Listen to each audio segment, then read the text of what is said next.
بيبدأ الفيلم مع أمبر، ست متجوزة رجل أعمال تقيل وناجح جدا اسمه توني. أمبر عايشة في رفاهية تخليها ما تشوفش حد قدامها. غرورها وفلوس جوزها خلوها تتعامل مع الناس بتناكة غريبة، لدرجة إن مفيش حد كان بيطيقها. بس هي طبعا مش فارق معاها. المرة دي قرروا يقضوا أجازة في اليونان، وسافروا بطيارتهم الخاصة ومعاهم صحابهم. وهناك أجروا يخت فخم جدا عشان يلفوا بيه في البحر. أول ما وصلوا اليخت، الطاقم والقبطان بيرلي رحبوا بيهم بكل أدب. بس أمبر كالعادة ما عبرتش حد ومشيت بكل غرور، لدرجة إن الكل استغرب من طريقتها. على نفس اليخت كان شغال شاب اسمه جوزيف، وتصرفات أمبر دي قفلت منه تماما. لما جه يشيل الشنط ويوريهم الأوض، أمبر قعدت تطلع قطط فطسانة في كل حاجة، وسألت بوقاحة: هو مفيش جيم هنا؟ جوزيف جاب لها عجلة صغيرة وقال لها دي تفي بالغرض، وهو أصلا كان بيتريق عليها، فهددته إنها ممكن تطرده من الشغل. تاني يوم الكل نزل يغطس من قوارب صغيرة، بس أمبر كانت بتخاف من المية فرفضت تنزل، وصممت إن جوزيف يفضل معاها في القارب. جوزيف حاول يقنعها تنزل وتستمتع، بس هي ردت بقلة ذوق: انت اللي هتقولي اعمل ايه ومعملش ايه؟ تاني يوم الصبح، أمبر كانت بتتمرن وجوزيف بينظف جنبها. فضلت تهينه بالكلام لدرجة إنه مشي من قدامها عشان ما يفقدش أعصابه.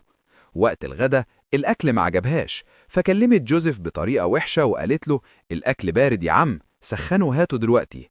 جوزيف هنا جاله تخيل إنه كب الأكل على راسها ورماها في البحر، بس فاق وراح المطبخ يحكي لصحابه. القبطان بيرلي قال له: يا ابني الأغنية كده، لازم نضحك في وشهم وخلاص. أمبر كملت نكدها وقالت للقبطان: أنا بقرف من الخدم دول، خليهم ما يجوش قدامي كتير. في ليلة وأمبر سكرانة، خبطت في جوزيف وحاولت تجره في الكلام، وقالت له: تعال أرقص معايا. بس هو رد عليها بقوة: أنا عمري ما أرقص مع واحدة زيك، وسابها ومشي. تاني يوم صممت تروح تصطاد في مكان بعيد، وجوزيف حذرها إن الجو ممكن يتغير وده غباء، بس هي أصرت.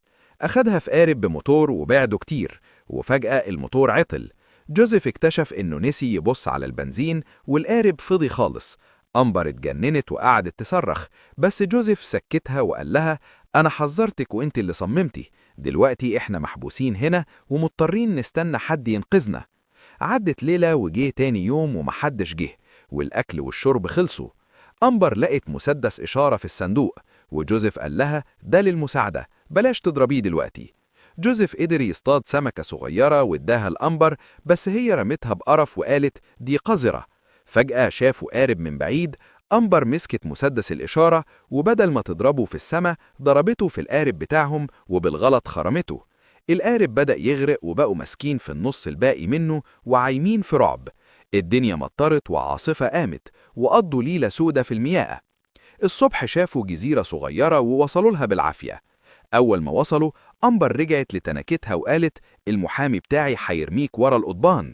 جوزيف رد بثقة: اعملي اللي انت عايزاه، أنا أصلا مش طايقك، ومن هنا ورايح كل واحد في طريق. جوزيف لقى كوخ قديم وظبطه وشرب من شلال وجهز أدوات صيد. أمبر لفت لفة ورجعت لجوزيف وهي هتموت من الجوع. طلبت منه سمك، بس هو رفض وقال لها: مش هديكي حاجة عشان انتي بتعامليني وحش.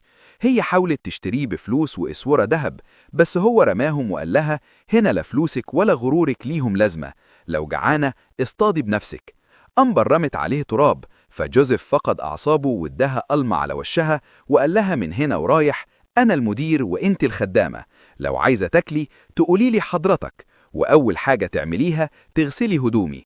وأمبر ما كانش قدامها حل، فغسلت الهدوم وملت مية، ولما جاعت جدا أكلت السمك وهو نص ني من كتر الجوع. الوقت فضل يعدي وجوزيف كان بيصطاد وأمبر بتعمل كل شغل البيت، ولو اتنكدت كان بيعاقبها. بس بالراحة كده بدأت تتكون بينهم كيمياء غريبة. في يوم جوزيف خلى أمبر ترقص وتغني وهي بتطبخ، وبقت بتنفذ كل حاجة. بعد فترة حصل صدام بينهم وأمبر ضربته شلوت وجريت.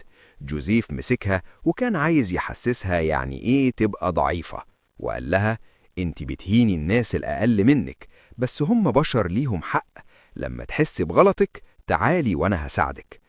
أمبر حست بالندم بجد وقضت ليلة بتفكر قدام البحر، والصبح راحت لجوزيف وباست رجليه وهي بتعتذر له.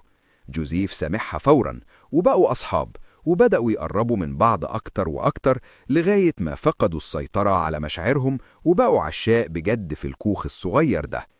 أمبر حكت لجوزيف إن جوزها توني مهمل ومفيش بينهم ارتباط حقيقي، وقالت له أنا بحبك وعمري ما عايز أخسرك. في يوم أمبر شافت سفينة من بعيد بس ما ترددتش وما قالتش لجوزيف، لأنها كانت عايزة تفضل معاه على الجزيرة. عاشوا أيام كلها حب ومرح لغاية ما في يوم شافوا مركب بيقرب فعلا.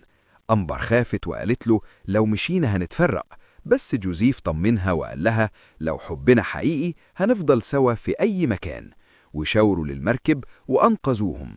رجعوا المينا وتوني جوزها حضنها وكان فرحان، وشكر جوزيف وبعت له شنطة فلوس هدية. جوزيف رمى الشنطة ورفضها، بس بعدين أخد الفلوس واشترى الأمبر خاتم غالي جدا وقرر يتجوزها. كلمها وقال لها وحشتيني، فقالت له اكتب لي جواب وسيبه في استقبال الفندق وأنا هستلمه. جوزيف كتب لها أنه عايز يتجوزها ويسافروا بلد تانية ويبدأوا من جديد، وساب الجواب والخاتم. بس للأسف توني الجوز الثعلب لقى الجواب قبل ما أمبر توصله وأخده. أمبر استنت الجواب ومجاش، فركبت الهليكوبتر مع جوزها وهي حزينة. توني خلى الموظف يرجع الجواب والخاتم لجوزيف ويوهمه إن أمبر هي اللي رجعتهم. جوزيف شاف الهليكوبتر وهي ماشية وافتكرها إنها رفضته، وبقلب مكسور رمى الخاتم في البحر. وانتهت قصة حبهم بسبب سوء فهم ولعبة قذرة من جوزها. دي كانت حكايتنا النهاردة، قصة بتقول إن الدنيا دوارة، وإن الحب ممكن يتولد في أصعب الظروف، بس الغدر ممكن يهد كل حاجة. لو عجبكم السرد ده ما تنسوش اللايك والاشتراك، واستنوني في حكاية جديدة. سلام.